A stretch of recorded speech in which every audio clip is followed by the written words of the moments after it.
اعوذ باللہ السمیع العلیم العظیم الحفیظ بوجہ الکریم وسلطانہ القدیم من الرجس الخبیث المخبث الشیطان اللعین الرجیم وقبیلہ ونفخہ ونفسہ وہمزہ۔ بسم اللہ الرحمن الرحیم۔ تمام نبیوں کے سردار حضرت محمد صلی اللہ علیہ وآلہ وسلم اور تمام مذاہب کے سردار دین اسلام کے پیروکاروں، السلام علیکم طبتم۔ صلاۃ و سلام حضور صلی اللہ علیہ وسلم کی ذات پر اور دنیا کے عظیم ماں باپ حضرت محمد صلی اللہ علیہ وسلم کے ماں باپ حضرت عبداللہ اور آمنہ۔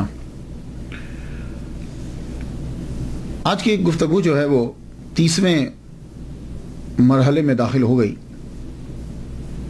حضرت رحمت من ربی۔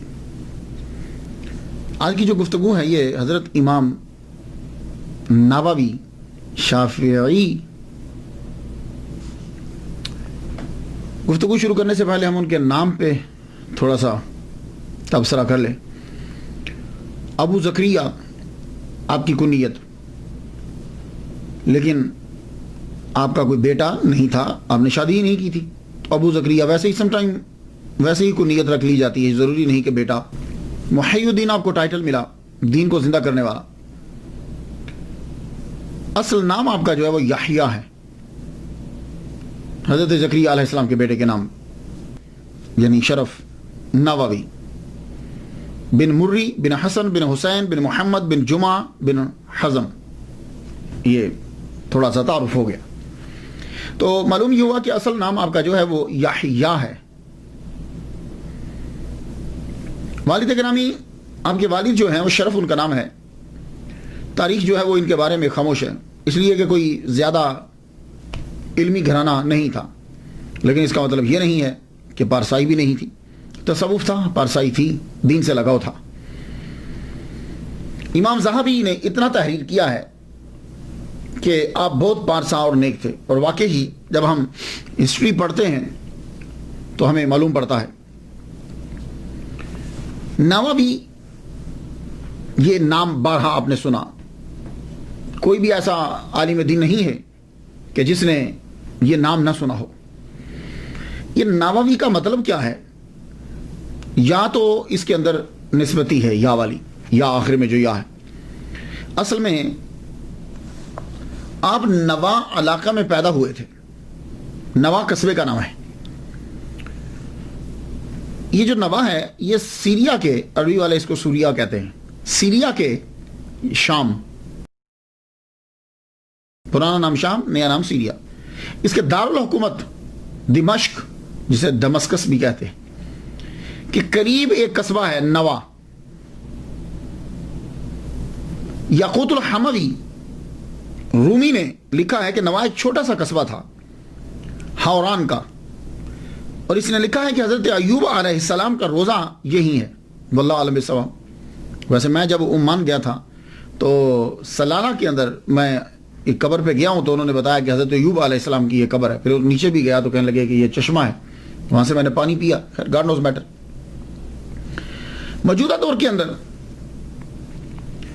ازرا ایک بڑا ضلع ہے سیریا کا، اور اس کے آگے 6 شہر ہیں: ازرا ناحیہ، جاسم، الحراق، نوا، شیخ مسکین، تحصیل سین کے ساتھ۔ تو یہ 6 بڑے شہروں میں ازرا کے یہ ایک نوا بھی ہے۔ تو آج کل نوا کی آبادی جو ہے یہ 58,000 سے ابو ہے۔ خیر ہے تو آج کل بھی کوئی اتنا زیادہ آباد نہیں ہے، خاص طور پر یہ جو جہاں امام نووی رحمۃ اللہ علیہ کی قبر ہے، وہ ایسے ہی آپ سمجھ لیں جیسے آپ گاؤں میں گئے ہیں، یا باہر گاؤں سے ذرا تھوڑا سا باہر، اس طریقے کا آج بھی ویسے ہی تقریباً 58,000 سے زائد اس شہر کی آبادی ہے، اور یہ شام کا، سیریا کا 28واں بڑا شہر ہے۔ اس شہر میں رہنے اور پیدا ہونے کی وجہ سے یحییٰ بن شرف رحمت اللہ علیہ کو نووی کہا جاتا ہے۔ اب آپ کو سمجھ آ گئی کہ امام نووی، اس کو نووی بھی بول سکتے ہیں، اور اس کا تلفظ پروننسیشن نواوی بھی ہے، یعنی وا کو لمبا بھی کریں گے، نواوی بھی اور نواوی، یہ دونوں جو ہیں وہ پڑھے جا سکتے ہیں۔ محرم الحرم میں آپ کی ولادت ہوئی 631 ہجری میں، وصال آپ کا جو ہے وہ 676 ہجری میں ہے۔ آپ کی جو عمر مبارک ہے ٹوٹل وہ 45 سال 44-45 سال بنتی ہے، بس بہت کم عمر آپ کی، لیکن کام بہت زیادہ آپ نے کیا۔ آئیے چلتے ہیں زندگی ابتدائی دیکھتے ہیں۔ کچھ لوگوں کی آباء و اجداد یا ان کے بارے میں جب لکھا گیا تو تب لکھا گیا جب وہ مشہور ہوئے، تو جب مشہور ہوئے تب 40-50 سال کے ہو چکے ہوتے تھے، یا ان کے بارے میں لکھنے والے بعد میں آئے تو زیادہ تر جو ہے وہ تواریخ کے اندر کچھ نہ ملا۔ دیکھتے ہیں ہم امام نووی رحمۃ اللہ علیہ، آپ کے بھی والد اور خاندان کو اتنا مشہور نہیں ہے، نوا قصبہ کے اندر رہتے ہیں، اور آپ کے والد گرامی شرف کا ایک باغ ہے اور ایک چھوٹی سی دکان ہے۔ باغ، تھوڑی سی زمین اور ایک چھوٹی دکان، یہ آپ کے والد گرامی کا کل اثاثہ ہے۔ وہ کھیت جو ہے، وہ باغ جو ہے، اسی کے اندر گروسری، ویجیٹیبلز، گھر کی جو چیزیں ہیں جو گھر میں استعمال ہوتی ہیں کھانے کی اور پینے کی، فروٹ اور سبزی، وہ اسی کے اندر اگائی جاتی ہے، اور کچھ تھوڑی سی دکان پہ لا کے رکھ دی جاتی ہے، اور خرچہ جو ہے وہ چلتا رہتا ہے۔ یہ اگا ہوا مال باہر نہیں بیچتے تھے، کم بیچتے تھے، وہیں سے اگا ہوا گھر میں استعمال کیا جاتا تھا۔ کیوں؟ آپ پارسا ہیں، اور صوفی جو ہیں، متقی لوگ جو ہیں، وہ کھانے پہ بڑی دھیان دیتے ہیں۔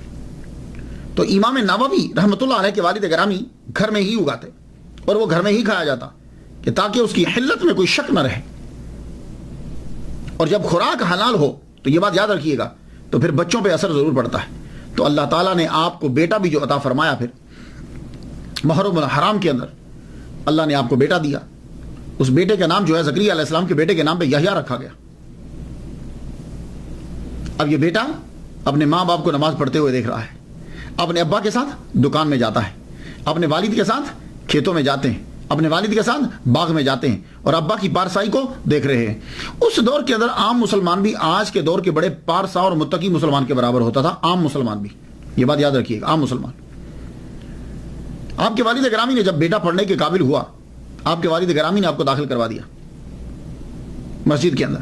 مدرسہ جو مکتب تو ہوتے تھے، تب مکتب ہی ہوا کرتے تھے، قرآن ہی سب سے بڑی کتاب ہوتی تھی، اور اسی کو سیکھنا علم ہوتا تھا۔ بیٹے کو داخل کروا دیا، آپ نے قرآن مجید پڑھنا شروع کیا، لیکن آپ کی طبیعت کے اندر بالکل حضرت یحییٰ علیہ السلام کا اثر ہے۔ اگر آپ حضرت یحییٰ علیہ السلام کو دیکھیں نا، وہ بھی تنہائی، اکثر تلاش کرنا پڑتا تھا کہ ہیں کہاں، اور وہ گوشہ میں بیٹھ کر تدبر و تفکر میں لگے رہتے تھے یا روتے رہتے تھے۔ تو یہی حال امام نووی رحمۃ اللہ علیہ کا، بچپن ہی سے گمسم، شاید کسی چیز کو سوچتے رہتے۔ قرآن مجید آپ پڑھنے لگے تو آپ کو معلوم ہے کہ جب مکتب میں جاتے ہیں تو ظاہر ہے اکیلے تو نہیں جائیں گے، ساتھ اور بھی جاتے ہیں لوگ، اور بچے بھی جاتے ہیں۔ آپ چھپ چھپ کے کیا کرتے کہ جب چھٹی ہو جاتی تو بھی قرآن مجید پڑھتے رہتے، کوئی کتاب ہاتھ لگ جاتی تو کتاب پڑھتے رہتے۔ 10 سال آپ کی عمر ہو گئی، 10 سال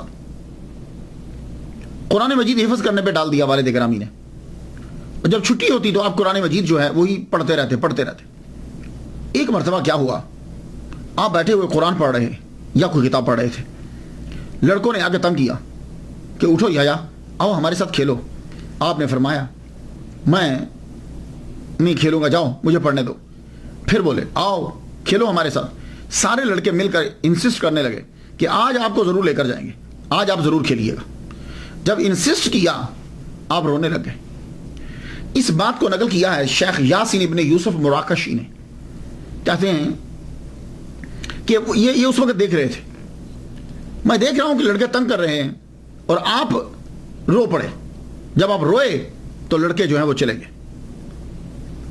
جب آپ نے یہ سچویشن دیکھی تو اندر چلے گئے، مدرسہ میں گئے، مدرسہ میں جا کے پوچھا کہ اس مدرسے کا استاد کون ہے، ٹیچر کون ہے، بتایا گا یہ۔ تو آپ نے جا کر ٹیچر سے یہ کہا کہ یہ جو لڑکا بار یحییٰ جسے پکار رہے تھے، میں تمہیں اس لڑکے کے بارے میں بتانا چاہتا ہوں، اس لڑکے کی تعلیم پہ خاص دھیان دو، یہ لڑکا بڑا ہو کر عالم دین بنے گا۔ تو استاد، محلے کے استاد پوچھنے لگے بھائی آپ پامسٹ ہو، یووی ہو، کاہن ہو، کیا ہو؟ کہنے لگے میں کچھ نہیں ہوں، لیکن یہ لڑکا بہت کچھ بنے گا۔ یہ کہہ کر آپ چلے گئے۔ استاد جو ہیں، کچھ لوگوں کی بات ایسی ہوتی ہے کہ جب وہ بات کوئی سنتا ہے تو پھر وہ بات جم جاتی ہے، حالانکہ اس جیسی باتیں پہلے بھی سنی ہوتی۔ استاد نے یحییٰ امام نووی رحمۃ اللہ کے والد گرامی کو بلایا، وہ تشریف لائے، گفتگو چل پڑی. کہنے لگے یحییٰ کے والد گرامی شرف سے کہنے لگے آپ کو ایک بات بتاؤں، آج ایک بزرگ آئے تھے، بڑا نورانی چہرہ تھا ان کا، تمہارے بیٹے کے بارے میں کہہ رہے تھے کہ یہ بڑا ہو کر بڑا عالم دین بنے گا، تو تم خاص توجہ دیا کرو اس بچے کے اوپر. اب جب بات چھڑ گئی تو امام نووی کے والد گرامی شرف کہنے لگے ہاں یار آپ بھی کہہ رہے ہو، میں بھی اس بچے کے اندر عام بچوں والی طبیعت نہیں دیکھتا. میں آپ کو استاد جی مولوی صاحب ایک بات بتاتا ہوں، یہ 7 سال کا تھا، اب تو اس کی عمر 10 سال ہو گئی ہے، یہ 7 سال کا تھا. تو ماہ رمضان المبارک ہم تراویح پڑھ کر تو ہم سب سو گئے. ہم جب سوئے تو رات کافی گزر گئی تو یہ بچہ اٹھ پڑا. اٹھنے کے بعد کمرے کے چکر لگانے لگ گیا اور مجھے اٹھا رہا، ابا اٹھو، ماں کو بھی اٹھو، آپ لوگ سوئے ہوئے ہو، کیا آپ کو نظر نہیں آ رہا کہ کمرہ پورا نور سے بھر گیا ہے؟ میں بھی اٹھا، اپنی بیوی کو بھی اٹھایا، تو میں نے غور کیا تو گنا تو پتا چلا کہ آج 27ویں ہے. اللہ اکبر جل شانہ. تو میں یہ ابھی 7 سال کا تھا. تو یہ میں ایک بات آپ کو سنا رہا ہوں، اس طرح کی کئی باتیں. بہرحال استاد انہوں نے اور والد گرامی نے یہ کہا اچھا ٹھیک ہے، اس کی جانب توجہ دی جاتی ہے، اب جتنا میں کر سکتا ہوں کروں. کیا کروں کہ دکان بھی سنبھالنا ہے، کھیت بھی سنبھالنا ہے، باغ بھی سنبھالنا ہے، اور کوئی ہے نہیں میری ہیلپ کرنے والا. چلیے آپ اس کو حفظ مکمل کروا دیجئے، پھر دیکھتے ہیں. امام نووی رحمۃ اللہ علیہ نے حفظ کیا. حفظ کرنے کے بعد آپ جو کتاب ملتی پڑھتے رہتے. اب نواں قصبے کے اندر کتنی تعلیم ہوگی، کتنا ہوگا، چھوٹا سا تو قصبہ ہے. اب باپ یہ چاہتا ہے کہ یہ بچہ میرا سہارا بنے، میرے ساتھ دکان پہ بیٹھے، میرے ساتھ کھیت میں کام کرے.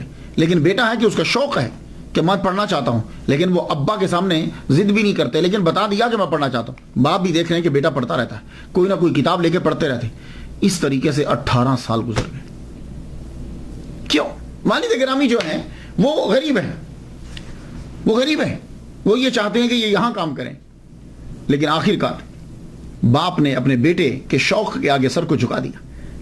تو 18 سال جب آپ کی عمر ہو گئی تو بہت وقت گزر گیا ہے. نارملی طور پر جتنے آئمہ ہیں، بڑے لوگ ہیں، 18-19 سال کی عمر میں یہ سارا مروجہ علوم پڑھ لیتے تھے. لیکن امام نووی رحمۃ اللہ علیہ کی 18 سال عمر گزر گئی، ابھی تک سوائے حفظ کے اور کچھ نہیں کیا. اب جب آپ کی عمر 18 سال ہوئی، آپ کے والد گرامی نے کہا چل بیٹے میں تجھے لے کر چلتا ہوں، دمشق چلتے ہیں. دمشق چلتے ہیں. کیوں؟ اس لیے کہ دمشق کے اندر ہی وہیں بڑے بڑے جو ہیں وہ مدرسے تھے.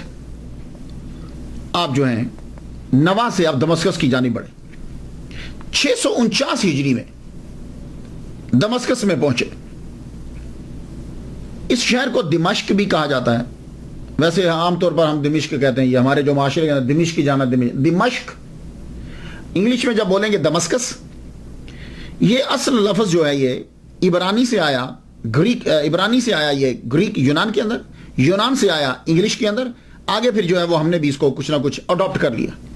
یہ دمسکس جو ہے دوسرا بڑا شہر ہے سیریا کا. 2004 کے مطابق اس کی آبادی جو ہے وہ 2.6 ملین لوگ ہیں دمشق کے. یہ دمسکس کا معنی کیا بنتا ہے؟ Well watered place.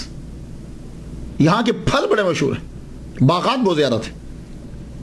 جب آپ کے والد آپ کو دمشق سے لے کر آئے 649 ہجری میں، تو تب بھی آج سے 883 سال قبل وہاں دمشق میں 300 سے زائد تعلیمی ادارے تھے جو پڑھا رہے تھے.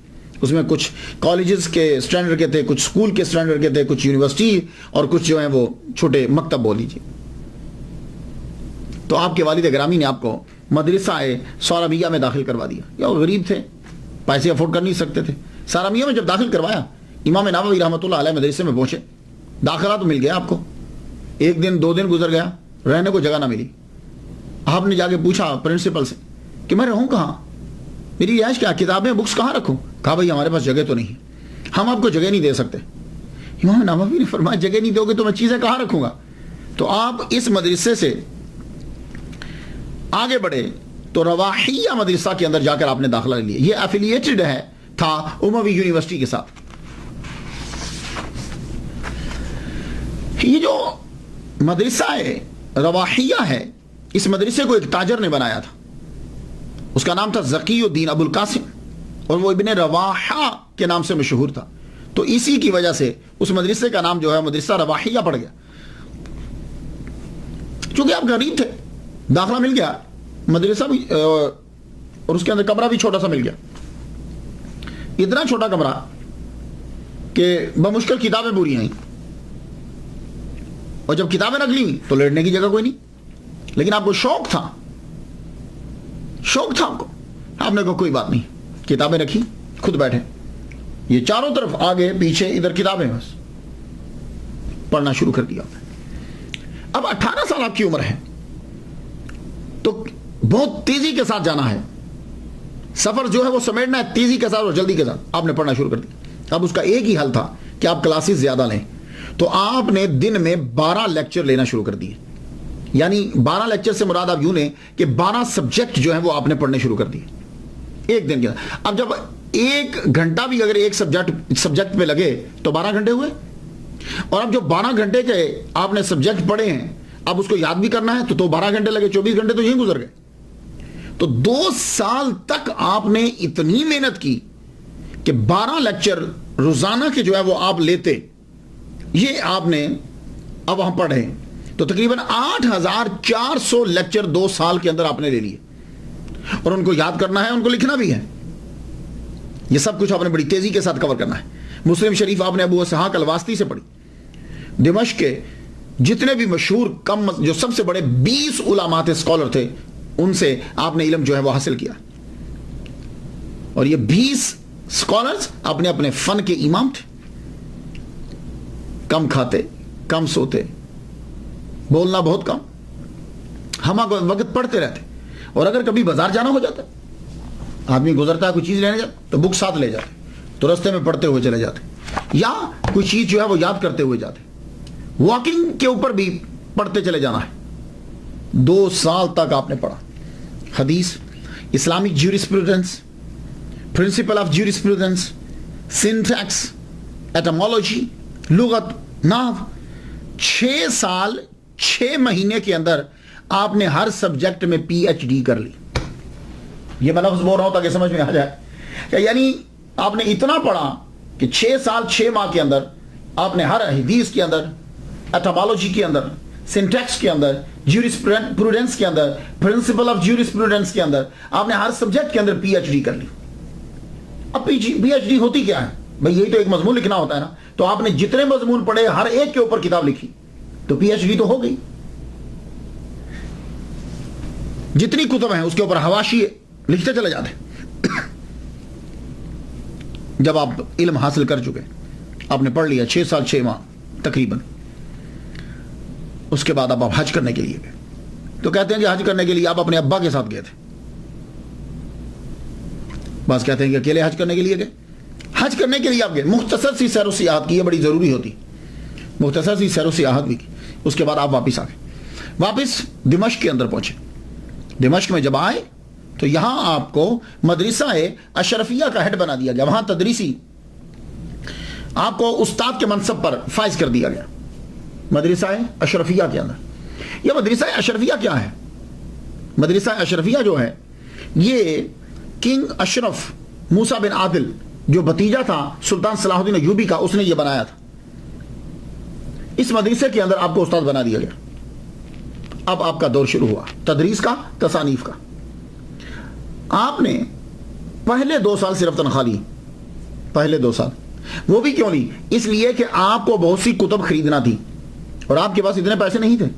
تو آپ نے مدرسہ سے تنخواہ لی اور اسی پیسوں سے فوراً جا کے کتب لے آتے, اور اس دور میں کتب ہوتی بھی بڑی مہنگی تھی. تو آپ نے کتب خریدنے کے لیے صرف پہلے 2 سال پوری زندگی کے اندر تنخواہ لی. اس کے بعد آپ نے تنخواہ جو ہے وہ نہیں لی. آپ پڑھا رہے ہیں, وقت گزرتا ہے, عبادت میں بھی صرف کرتے ہیں, پڑھانے میں بھی صرف کرتے ہیں, لکھنے میں بھی. بہت مختصر زندگی ہے, بڑی تیزی سے کام کرنا ہے, بڑی سادہ زندگی, کم کھاتے, بس ایک امامہ تھا سر پہ پہنتے ہوئے, ایک لمبا سا گاؤن, کپڑے بھی سادہ, خوراک انتہائی سادہ. اور دمشق کا خوراک تو آپ کھاتے ہی نہیں تھے. دمشق کے اندر جو پھل اگتا تھا اور جو گروسری تھی آپ نہیں کھاتے تھے. تو پھر آپ پوچھیں گے کہ کیا کھاتے کیا تھے؟ آپ کے والد گرامی نوا سے اپنے باغ, اپنی کھیت کی چیزیں لے کر آتے, کچھ زیتون لے کر آتے، وہ لے کر آتے تو یہ ان کو سنبھال لیتے، یہ سنبھال لیتے، تو پھر اس کو اگلی آمد تک سنبھال کے رکھتے۔ تو کیا کرتے؟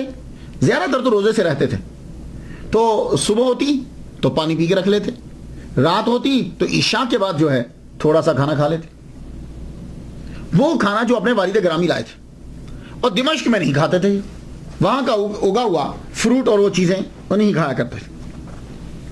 وجہ کیا ہے؟ ان کو شک تھا دمسکس کے خوراک میں، پروڈکشن میں، اس کے پھلوں میں ان کو شک تھا۔ شک کیوں تھا؟ یہ جو دمشق ہے حضرت عمر کے دور میں یہ فتح ہوا، اور یہ زمین وقف کی تھی۔ وقف کیا ہوتا ہے؟ وقف یہ ہے کہ یہ چیز غریبوں کی ہے، تو اب کیا ہوگا کہ یہ جب یہ چیز غریبوں کی ہے تو اب اس سے جو بھی پروڈکشن ہوگی وہ غریبوں کو ہی جائے گی۔ یہ وقف ہے، یہ میں سمپل سی مثال دے رہا ہوں۔ یس، تو دمشق کی لینڈ جو ہے وہ وقف تھی۔ جب وہ وقف تھی، اب نہیں معلوم، امام نووی رحمۃ اللہ فرماتے ہیں کہ 600 سال میں دمشق کی زمین اکثر وقف تھی۔ فقہ میں وقف ہوگا جب تک معلوم ہو جائے۔ تو آپ یہ پوچھتے تھے، آپ کو یہی رہتا تھا who put it and for whom it was put، کس کا ہے؟ کوئی ملکیت کون شامل ہے؟ مال کدھر سے آ رہا ہے؟ تو یہ ملکیت کے اندر جو ہے نا وہ شک و شبہ کی وجہ سے آپ پھر خوراک ہی استعمال نہیں کرتے تھے، تو وہاں سے منگوایا کرتے تھے آپ اپنے ابا سے۔ 91 کلومیٹر کا سفر طے کر کے جو ہے وہ نوا سے وہاں پہنچتے دمشق کے اندر، اور وہاں آ کر وہ خوراک جو ہے وہ دیا کرتے۔ اب کی خوراک اتنی سادہ ہوتی تھی کہ قاضی القضات چیف جسٹس ایک مرتبہ عید کے دن آ گئے امام نووی رحمۃ اللہ کے پاس۔ جب آئے تو عید کے دن آدمی موسٹلی کھانا اچھا کھاتا ہے، آپ کے پاس آئے تو دیکھا آپ کچھ کھا رہے ہیں، سوپ سا بنا ہوا ہے، broth means some kind of soup, vegetable اس کے اندر، لیکن گوشت نہیں ہے، میٹ نہیں ہے۔ تو وہ سوپ سا بنا ہوا ہے، نہ آئل ہے اس کے اندر، نہ کچھ چیز ہے، تو آپ اس کو جو ہے وہ لے رہے بغیر روٹی کے۔ قاضی القضات جو ہیں شیخ سلیمان ازاری وہ بیٹھے، آپ نے فرمایا آؤ یار کھاؤ۔ انہوں نے جب دیکھا کہنے لگے بھائی یہ میرے حلق سے نیچے نہیں اترے گا۔ تو قاضی کے بھائی جو تھے وہ شہر گئے، شہر میں جا کر وہاں سے وہ بھنا ہوا گوشت اور کچھ مٹھائی لے کر آئے، وہ لا کے جب رکھی تو کہنے لگے امام نووی سے آؤ کھائیے، فرمانے لگے یہ میرے حلق سے نہیں اترے گا۔ تو سادہ خوراک، سادہ زندگی، سوچ صرف یہی تھی کہ اللہ کے رضا کے لیے میں کچھ لکھ جاؤں۔ اب یہی تدریس کے دوران ہی تصانیف کا سلسلہ بھی شروع ہوتا ہے، اور بڑی تیزی کے ساتھ۔ کتابیں تو اور لوگوں نے بھی لکھی، بڑی لکھی، مگر آپ نے 20 سال کے عرصہ میں جتنی کتابیں لکھ دی ہیں نا، دوسرا آدمی پوری زندگی میں اتنی لکھتا ہے جتنی آپ نے 20 سال کے اندر لکھ دی۔ اور یہ بھی آپ کی بہت بڑی کرامت ہے، بڑی عظیم کرامت ہے آپ کی۔ اب آپ ان کی کتابیں جب دیکھیں، المنہاج شرح مسلم شریف، ریاض الصالحین، کہاں نہیں ہوگی یہ کتاب؟ ہر علامہ کی لائبریری کے اندر ریاض الصالحین آپ کو ضرور ملے گی۔ شافعی فقہ کے مطابق اصول فقہ تحریر کیا، المجموع شرح المہذب، منہاج الطالبین، تہذیب الاسماء واللغات، التقریب والتأثیر فی سنن البشیر والنذیر، ما تمس علی حاجت القاری لصحیح البخاری، تحریر التنبیہ، کتاب الاذکار، یہ بھی آپ نے لکھی۔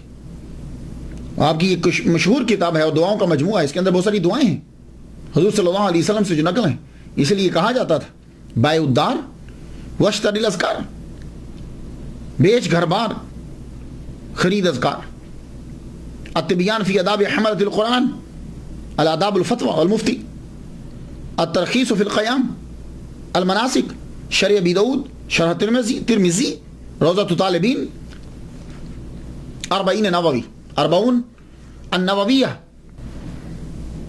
الاربعون النوویہ من الاحادیث الصحیحۃ النوویہ. اربعین نووی اکثر آپ اس کا نام جو ہے آپ سنتے ہیں.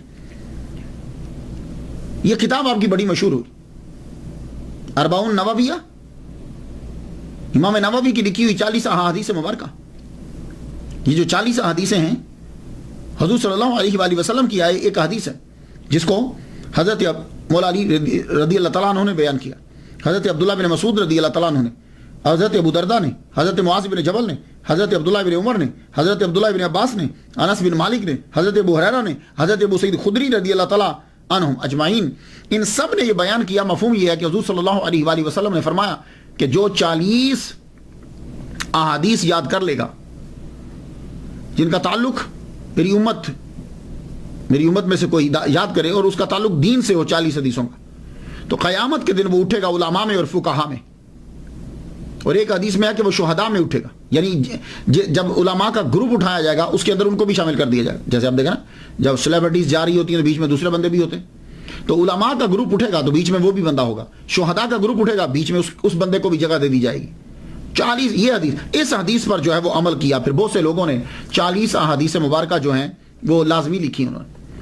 امام نووی رحمۃ اللہ علیہ لکھتے ہیں کہ میرے علم کے مطابق سب سے پہلے عبداللہ بن مبارک نے لکھی 40، پھر اسلم بن توسی نے، حسن بن سفیان النسائی نے، ابو بکر اجری نے، ابو بکر محمد بن ابراہیم الاصفہانی دارا قطنی نے، الحاکم ابو نعیم نے، عبد الرحمن سلامی نے، ابو سعید الملینی نے، ابو عثمان صابونی نے، امام بائحقی رحمۃ اللہ علیہ نے. ان کے علاوہ ہزاروں لوگوں نے 40 لکھی ہے. ابھی آپ چلے جائیے دیکھیے کئی لوگوں نے 40 لکھی. میں ابھی دیکھ رہا تھا ڈاکٹر طاہر القادری صاحب کی بھی ایک 40 ہے. 40 بہت سے لوگوں نے لکھی، لیکن جو شہرت امام نووی رحمۃ اللہ علیہ کی 40 کو ملی ہے یہ کسی کو نہیں ملی. یہ اللہ کا کوئی خاص کرم ہے. کسی نے 40 لکھی تو ایک موضوع پہ جہاد پہ لکھ دی، کسی نے مسجد پہ لکھ دی، کسی نے رمضان کی ساری حدیثیں 40 اکٹھی کر دی، کسی نے قرآن کی 40 حدیثیں اکٹھی کر دی، کسی نے علم کے اوپر 40 حدیثیں اکٹھی کر دی. ہر ایک نے تباہ آزمائی کی ہے. لیکن امام نووی رحمۃ اللہ علیہ نے جب 40 نووی لکھی تو آپ نے پہلے یہ دیکھا کہ بخاری اور مسلم صحیح حدیث جو ہے وہ اس کے اندر لکھی آپ نے. لیکن حدیث 40 نووی لکھتے ہوئے آپ نے اوپر چین نہیں لکھی.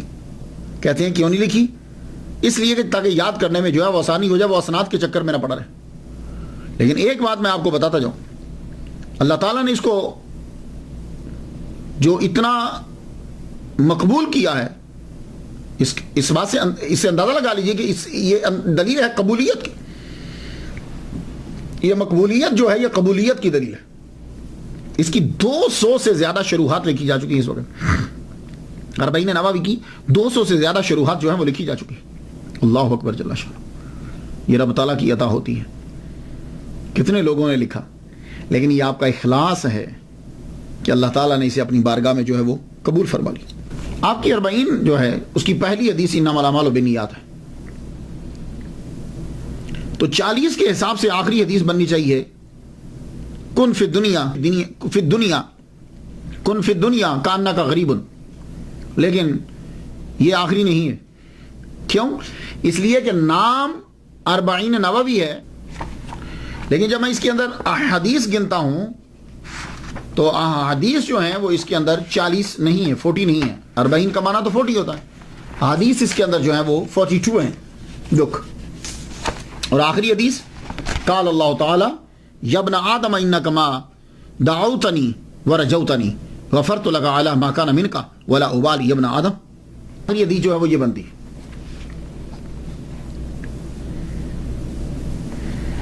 اب اس کا جواب جو ہے وہ کیا ہے کہ نام تو ہے کہ 40 حدیث، لیکن بیچ میں 40 نہیں ہے. تو وہ کہتے ہیں کہ بات یہ نہیں ہے کہ صرف 40 کے عدد کو ہی پورا کرنا، اس سے آگے نہیں بڑھنا. اصل مقصد حدیث مبارکہ پر عمل کرنا ہے کہ 40 جو ہے وہ ہونی چاہیے. اس کا مطلب یہ نہیں ہے کہ تم زیادہ نہیں لکھ سکتے، کہ جس کو 40 آ گئی کم نہ ہو زیادہ ہو جائیں تو 40 اندر آ گئی. اس کے علاوہ آپ کی کتاب المقاصد فی التوحید والعبادۃ والتصوف، تصوف کے اوپر زبردست کتاب ہے آپ کی. آپ پیدائشی ولی ہیں. پوری زندگی آپ نے حضرت ابو ذر غفاری رضی اللہ تعالیٰ عنہ کے مطابق جو ہے وہ گزار ڈالی. پوری زندگی آپ کے اوپر تصوف کا غلبہ رہا، اور آپ کی کرامات آج تک زندہ کتابیں ہیں آپ کی، یہ زندہ کرامت ہے۔ اور یہ کتاب جو تصوف پہ لکھی، اس کے اندر آپ نے 5 خصوصیات لکھی ہیں صوفیہ کی، کہ صوفی کے اندر یہ 5 چیزیں ہونی چاہیے۔ خلوت و جلوت میں اللہ کے ہونے کا احساس، پہلا۔ دوسری صفت قول و فعل میں حضور صلی اللہ علیہ وسلم کی اتباع۔ تیسری صفت زیادہ مانگنے اور زیادہ ملنے سے بچنا۔ چوتھی جو رب نے دیا اس پہ قناعت۔ پانچویں ہر کام میں اللہ کی خوشنودی۔ اور یہ ہے تصوف۔ تو تصوف کا غلبہ آپ کی زندگی میں رہا آخر تک۔ بستان العارفین فی الزہد و تصوف ایک اور کتاب آپ کی، اس کتاب کے اندر قدیم صوفیاء کے انمول اقوال درج کیے، جن کا تعلق زیادہ تر ہے تزکیہ نفس کے اندر، کہ نفس کو جو ہے وہ پاک کس طریقے سے کرنا ہے۔ امام شافعی رحمۃ اللہ علیہ کا قول نقل کیا، قول ہے کہ صرف مخلص کو پتہ چلتا ہے کہ ریاکاری کیا ہے۔ یہ امام شافعی رحمۃ اللہ علیہ کا قول ہے۔ کیا مطلب؟ تصوف میں یہ ایک اہم موضوع ہے، ریاکاری ایک اہم موضوع۔ اس سے بچنا کیسے؟ ریاکاری سے بچنا مسٹ ہوتا ہے، اس کے لیے ولی صوفی بڑا کام کرتا ہے۔ تو امام نووی نوٹ لکھتے ہیں کہ منافقت کیا ہے اور ریاکاری کیا ہے، یہ صرف وہی جان سکتا ہے جو اللہ کے لیے کام کر رہا، اخلاص کا، بڑے اخلاص کے ساتھ طلبگار ہو، اخلاص کا، انتہائی اخلاص کے ساتھ طلبگار ہو۔ بہت ریاضت، مجاہدہ، مراقبہ کے بعد جا کر معلوم ہوتا ہے کہ منافقت اور ریاکاری کیا ہے۔ تو تصوف کے اوپر اور پوری زندگی ولیوں کی طرح جو ہے، جیسے جسے ہم نے تقسیم کر ڈالی ہے، ایک بہت بڑے صوفی، بہت بڑے علامہ، اور آپ کا لکھی ہوئی حزب، آپ کا لکھا ہوا ورد، وہ آج بھی لوگ جو ہیں وہ پڑھتے ہیں، ورد الامام النووی، اسے حزب النووی بھی کہا جاتا ہے۔ عرب میں صوفیہ کرام اسے اپنے وظائف میں پڑھتے ہیں۔ علامہ محمد سعید رمضان البوتی یہ بہت مشہور ہیں، 60 سے زائد انہوں نے کتابیں لکھی ہیں۔ 21 مارچ 2013 میں ان کو سیریا کے اندر مار ڈالا گیا، شام میں شہید کر دیا گیا ان کو۔ یہ تحریر کرتے ہیں کہ ورد الامام النووی جو ہے، یہ امام نووی کے ہی ہیں، پوری چین جو ہے انہوں نے بیان کی کہ کس نے کس سے لیا، کس نے کس سے روایت کی، اور وہ خود بھی اس کو اپنے وظائف میں پڑھا کرتے تھے، اور صبح، خاص طور پر صبح کے وقت اسے جو ہے وہ پڑھتے تھے۔ سلسلہ نقشبندیہ جو ہیں، یہ تو خیر اشعری ہیں، سلسلہ نقشبندیہ کے اندر جو ہے یہ اس وظیفے کو پڑھا جاتا ہے عرب ممالک کے اندر، عرب ممالک میں جو لوگ ہیں۔ یہ اگر ورد الامام النووی آپ کو ملے تو آپ اسے ضرور پڑھا کریں۔ بسم اللہ اللہ اکبر سے شروع ہوتا ہے۔ اس کی خاص بات جو ہے وہ سن لیجیے۔ اقول والا نفسی والا دینی والا اہلی والا اولادی والا مالی والا صحابی والا ادیانہم والا اموالہم الف الف بسم اللہ اللہ اکبر۔ اقول والا نفسی والا دینی والا اہلی والا اولادی والا مالی والا صحابی والا ادیانہم والا اموالہم الف الف الف لا حول ولا قوۃ الا باللہ العلی العظیم۔ بسم اللہ و باللہ و من اللہ و الی اللہ و علی اللہ و فی اللہ ولا حول ولا قوۃ الا باللہ العلی العظیم۔ یہ ہے ورد الامام النووی، مختصر ہے، اگر آپ کو عربی آتی ہو تو آپ اس کو جو ہے وہ 7-8 منٹ کے اندر جو ہے وہ اس وظیفے کو پڑھ دیتے ہیں۔ اجتماعی طور بھی اسے پڑھا جاتا ہے، اس کے اندر بڑا ہی آدمی پریشانیوں سے بچتا ہے۔ اللہ تعالیٰ کا خاص کرم جو ہے وہ شخص کے پہ ہوتا ہے جو اس حزب النووی کو پڑھتا ہے۔ امام نووی رحمۃ اللہ علیہ کی خاص بات، باوجود اس بات کے کہ کوئی اتنا بڑا امیر خاندان نہیں ہے، لیکن چونکہ آپ کے اندر تقویٰ ہے، اس لیے آپ کے اندر کلمۃ الحق،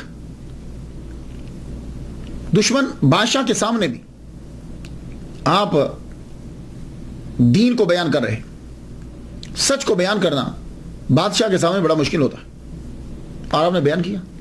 آپ کے دور کے اندر جن کی حکومت تھی، آغاز ہوا، وہ خاندان غلامہ ہیں، ممالک۔ یہ ممالک کون ہیں؟ ان کا دوسرا سلطان جو ہے وہ ظاہر بی برس ہے، ظاہر بی برس دوسرا سلطان۔ یہ سلطان صلاح الدین ایوبی کے فوج میں سپاہی تھا، اس کو 10 فوجیوں کے اوپر حاکم بنایا گیا، پھر 100 فوجیوں کے اوپر حاکم بنایا گیا، پھر 1000 کے اوپر حاکم بنایا گیا، پھر 10,000 کے اوپر حاکم بنایا گیا، اور جب ایوبیوں کی حکومت ختم ہو گئی تو پھر یہ جتنے ہیں سب ممالک جتنے، یہ سب مل کر اس نے حملہ کیا تتاریوں منگولیوں کے ساتھ، مار بھگایا ان کو فارس تک. اس کے بعد جتنا قبضہ جو ہے وہ کر لیا انہوں نے. یہ سلطان، یہ خلیفہ بنا. اور جب یہ دمشق کے اندر داخل ہوا تو پورے تکبر کے ساتھ کہ میں نے اس کو فتح کیا ہے منگولوں سے. لیکن جب یہ آیا، امام نووی رحمۃ اللہ علیہ پسند کرتے تھے اسے. کیوں؟ اس نے تتاریوں کو مار بھگایا، لیکن اس کے سسٹم کو آپ پسند نہیں کرتے. جب یہ دمشق میں داخل ہوا، اس نے حکم نامہ جاری کیا، لیٹر ارسال کر دیا سب کو کہ بادشاہ کو جو ہے وہ ٹیکس دیا جائے. امام نووی رحمۃ اللہ علیہ نے فوراً خط لکھا. اس کو خط لکھ کے فرمان لگے، سن، اسلامک فقہ میں خلیفہ کے لیے ٹیکس حرام ہے. اسلام میں زکوٰۃ کا نظام ہے. کچھ لوگوں نے آواز اٹھائی، لیکن یہ ظاہر بھی برس کے خلاف جو سب سے بڑی آواز تھی وہ حضرت امام نووی رحمۃ اللہ علیہ کی. امام یحییٰ النووی رحمۃ اللہ علیہ آپ نے لکھا، تمہیں خدا کا خوف نہیں ہے اے خلیفہ؟ جیسے تمہیں اللہ تعالیٰ نے کہا ہے ویسے کام کرو، جیسے اللہ چاہتا ہے ویسے کام کرو. تاتار نے مسلمانوں کی زمین جو ہے وہ ظلماً لے لی تھی، گویا کہ وہ چور تھے اور یہ مال مسروقہ ہے. اب تم نے قبضہ واپس لیا تو بتاؤ، مال حقدار کو واپس کرنا چاہیے یا خود کھانا چاہیے؟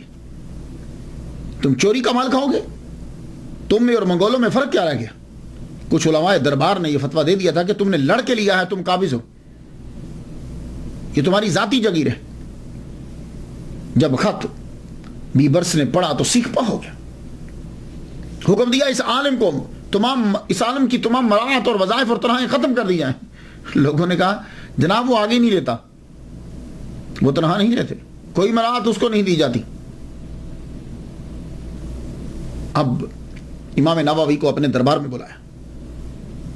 دیکھو کہ یہ ہیں کون؟ امام نووی رحمۃ اللہ علیہ بڑی شان کے ساتھ تم طراق کے ساتھ آپ داخل ہوئے، دربار میں داخل ہوئے. گفتگو جب چل پڑی تو وہ کہنے لگا کہ آپ نے میرے خلاف فتویٰ دیا ہے، آپ مجھے بتاؤ، میں یہ جو لوگوں سے پیسے لے رہا ہوں، یہ میں جہاد کا ٹیکس لے رہا ہوں، مجھے جہاد کرنا ہے، پیسے چاہیے، میں اس لیے ان سے ٹیکس لے رہا ہوں. اب آپ بتاؤ، سارے مولوی بیٹھے ہیں، کیا جہاد کے لیے یا ایمرجنسی ہو جائے تو بادشاہ خلیفہ جو ہے وہ ٹیکس نہیں لے سکتا؟ تو بات تو بالکل اس کی بجا تھی. فقہ کے اندر یہ جائز ہے، جب ایمرجنسی نافذ ہو جاتی ہے تو زکوٰۃ کے علاوہ بھی پیسے خلیفہ جو ہے وہ عوام سے لے سکتا ہے. لیکن آپ نے کیا فرمایا سن لیجئے، اور یہ حضرت امام نووی کا ہی خاصہ ہے کہ آپ نے یہ جملے بول دیے. آپ نے فرمایا، سن، تم یہ جو دلیل دے رہے ہو کہ میں جہاد کا ٹیکس لیتا ہوں، سنو، غور سے سنو. دربار میں سناٹا چھا گیا. دربار میں تقریر فرمانے لگے کہ خلیفۃ المسلمین سن، کس نے حکومت دی؟ آپ کے ہاتھ حکومت کس نے دی؟ یاد کرو تم ایک دور میں غلام تھے اور اب سلطان ہو. ایک دھیلا کے مالک نہیں تھے تم، ایک پینی کے، ایک اشرفی کے تم مالک نہیں تھے. اب تم دراہم و دنانیر کے مالک ہو، بہت سی جائیداد کے مالک ہو. کتنے تمہارے غلام اور لونڈی ہیں اس وقت؟ تم خود غلام تھے اور اب بہت سارے غلام اور لونڈیوں کے تم مالک ہو. کتنی بڑی جائیداد جو ہے وہ تمہاری ہے. یہ تمام تم نے لوگوں کے خزانے سے لیے، لوگوں کے پیسے سے خزانہ بنایا، لوگوں سے پیسے لیے، اور یہ سارا جو تیرے بیت المال میں جمع ہے یہ عوام کا خزانہ ہے، عوام کی دولت ہے، تمہارا نہیں ہے. تم اس وقت جہاد کا ٹیکس لگا سکتے ہو جب تیرے پاس کچھ نہ ہو، اور یہ ساری دولت تو واپس بیت المال میں دے دے یا لوگوں میں تقسیم کر دے، اور تیرے پاس کچھ بھی نہ ہو، جیسے حضرت عمر بن عبد العزیز رضی اللہ تعالیٰ عنہ نے یہ سارا کا سارا کچھ جو ہے وہ دے دیا تھا. تب جا کے تو جہاد کا ٹیکس لے سکتا ہے. ساروں کا مال اپنے پاس جمع کر کے اور تو خود کو غریب سمجھ رہا ہے. اللہ اکبر جل شانہ. اس کا ایک رنگ آئے اور ایک رنگ چاہے. بڑی دیر تک سر جھکائے رہا. لگا جاؤ، چلے جاؤ، میرے دربار سے نکل جاؤ اور نوا چلے جاؤ واپس. تم دمشق میں رک ہی نہیں سکتے، تم نوا چلے جاؤ، اپنے قصبے میں، گاؤں میں واپس پلٹ جاؤ. اب وہاں سے گاؤں میں چلے گئے. کچھ عرصے کے بعد بادشاہ نے آپ کو واپس بلا لیا. کہا آپ تدریس کا سلسلہ جو ہے وہ شروع کیجیے. دربار میں بیٹھے ہوئے خاص نے پوچھا امیر نے, حضور واپس کیوں بلایا آپ نے؟ کہنے لگے اس ڈر سے.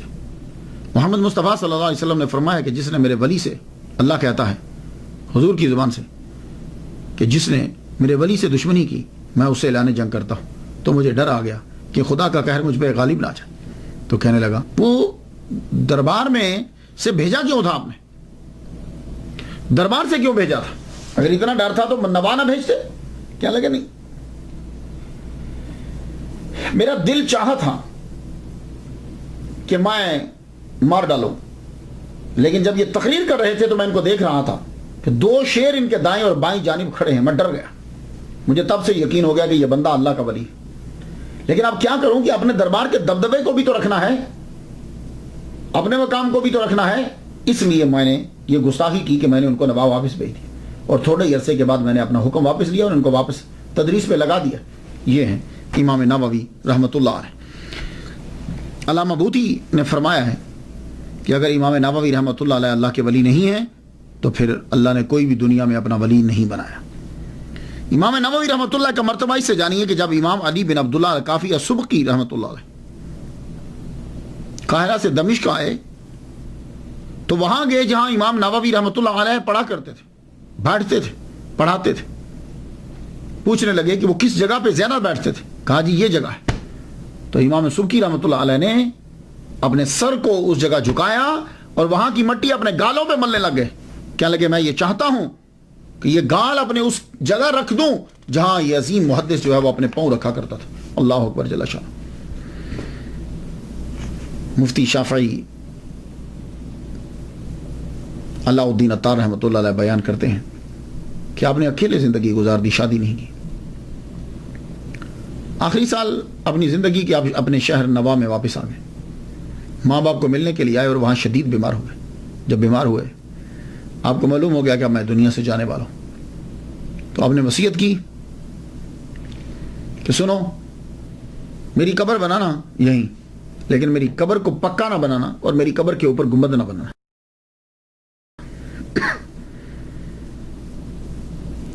آپ کی یہ وصیت پر عمل رہا آپ کے, کیونکہ آپ کے والد گرامی بھی زندہ رہے. 9 سال کے بعد آپ کے والد گرامی, آپ کی وفات کے 9 سال کے بعد آپ کے والد گرامی کی وفات ہوئی. تو اگر آپ اب جائیں نوا شہر میں جائیں سیریا میں, تو آپ ایک تو آپ کو نظر آئے گا بہت دور ہے آپ کا مزار جو ہے نا, ایسے گاؤں سے باہر کی جگہ میں. دوسرا اتنا زیادہ کوئی بڑا نہیں ہے, شاندار نہیں بنایا گا, ارد گرد بھی. تو اندر جو ہے وہ ایک کتبہ سا لگا ہوا ہے, بینر سا, اس کے اوپر لکھا ہوا ہے آپ کی ولادت محرم میں ہوئی اور آپ کا وصال جو ہے وہ رجب میں ہوا.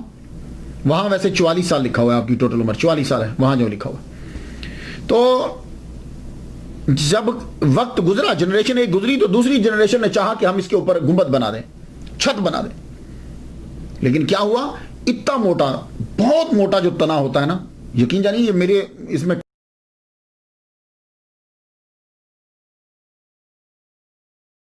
کلابے میں یہ بھی نہیں, میرے بازو میں نہیں آئے گا, وہ اس سے بھی بڑا ہے وہ. اگر آپ دیکھیں جا کے تو وہ اتنا بڑا درخت جو ہے وہ آپ کی قبر کے بالکل اوپر اگا ہوا ہے, اور اتنی بلندی پر گیا ہے اس کی شاخیں اور وہ, کہ نہ تو اوپر چھت ڈالی جا سکتی ہے اور نہ ہی اوپر گنبد بنایا جا سکتا ہے. لوگ جو ہیں وہ آج بھی جاتے ہیں اور جا کر جو ہے وہ فیض حاصل کرتے ہیں, دعائیں مانگتے ہیں. میں تو ان کے لیے فاتحہ پڑھ چکا, آپ بھی ان کے لیے فاتحہ پڑھ دیجیے. اللہ تعالیٰ ان کے درجے بلند فرمائے اور ہمیں بھی اسی طریقے سے دین میں مدد, دین میں محنت کرنے کی توفیق عطا فرمائے. اجازت دیجیے. وآخر دعوانا الحمدللہ رب العالمین.